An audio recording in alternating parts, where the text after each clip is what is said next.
Hello বন্ধুরা, সবাই কেমন আছেন?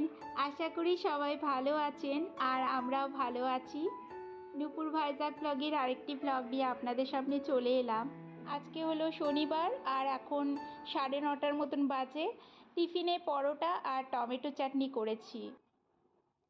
আমাদের টিফিন খাওয়া হয়ে গেছিলো আর তারপর ঘরের সমস্ত কাজ করে আমি স্নানটা করে চলে এসেছি। আজকে বাথরুমগুলো সব পরিষ্কার করেছি, ওই জন্য মাথাটা শ্যাম্পু করেছি। শ্যাম্পু করে এসে একটু লিভনের সিরামটা লাগিয়ে নিলাম। আমি আগে কোনোদিনও সিরাম টিরাম লাগাতাম না, এখন একটা এনে রেখেছিলাম, ওই জন্য একটু লাগিয়ে নিলাম।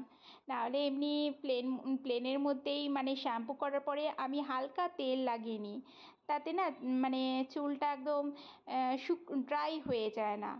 এখন পুজো দিতে যাব, তার আগে একটু রেডি হয়ে তারপর সিঁদুরটা পরে তারপর পুজোটায় বসবো। সব রেডি করা আছে, শুধু ঠাকুরকে জল মিষ্টি দেবো, তারপর রান্না করতে হবে। মিষ্টির বাবা আজকে চলে আসবে দুপুরে, ওই জন্য রান্নাঘরে চলেও এসেছি। আমার পুজোটা দেওয়া হয়ে গেছিলো। আজকে সবজিগুলো সেরকম কিছু নেই বলে ছোট ছোট গোটা আলুগুলো ছিল, ভাবছি ওটা দিয়ে ছোলার ডাল ভিজিয়ে রেখেছিলাম, সেটা দিয়ে একটা তরকারি করব। আর এখানের আলুগুলো তো সেরকম সেদ্ধ হয় না, ওই জন্য একটা সিটি মেরে নিচ্ছি যাতে একদম একটু সফট হয়ে যায়। আর আলুগুলো একটু বেশ বড় বড় সাইজের রেখেছি, মানে একটু আলুর দমের মতনও লাগবে খেতে। আর ছোলার ডালটা যেটা ভিজিয়ে রেখেছিলাম সেটা একটু বেটে নেব, একটু ছোট ছোট বড়া করব, বড়া করে ওটা দিয়েই তরকারিটা করব।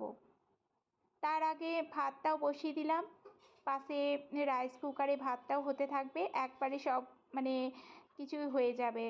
আর এখন যা গরম পড়েছে বেশিক্ষণ রান্নাঘরেও থাকা মুশকিল হয়ে যাচ্ছে। আচ্ছা, সব জায়গায় কি এরকমই গরম আছে না?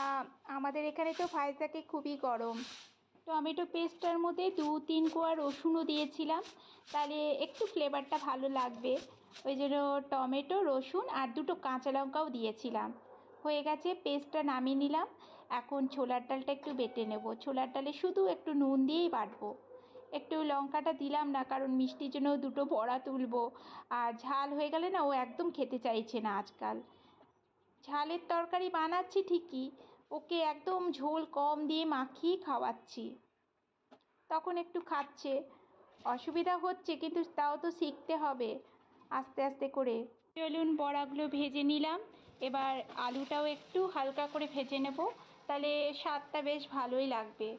এরকম তরকারিগুলো একটু ঝোল ঝোল বানালে এই তরকারি দিয়েই দুপুরবেলা ভাত খাওয়া হয়ে যায়, একটু ঝোলও থাকে, সাথে ডাল দরকার হয় না। আমার এই শুক্রবার আস্তে আস্তেই সবজিগুলো সব হয়ে যায়, কারণ ক্যারেজ নেয় মিষ্টির বাবা, ওই জন্য সব হয়ে যায়। আর আমাদের তো সপ্তাহে রবিবার করেই বাজারটা বেশি করে আসে, কারণ মিষ্টির বাবা তো সারা সপ্তাহ টাইম পায় না। কোনো দিন সন্ধেবেলায় যাই, আর এবার না সন্ধেবেলায় সেরকম বাজার করতে যাওয়া হয়নি, ওই জন্য সবজিগুলো হয়ে গেছে। তাই চিন্তা করছিলাম কী রান্না করব, কিন্তু একটা গৃহিণীদের মাথায় যেটা চিন্তা থাকে সেটা সলভও হয়ে যায় বলুন। বলে না, যেটার মধ্যে কোশ্চেন থাকে তাতেই সলভ করার অ্যান্সারও থাকে, সেটাই আমাদের গৃহিণীদের মাথায়ও এটা ঘুরতে থাকে।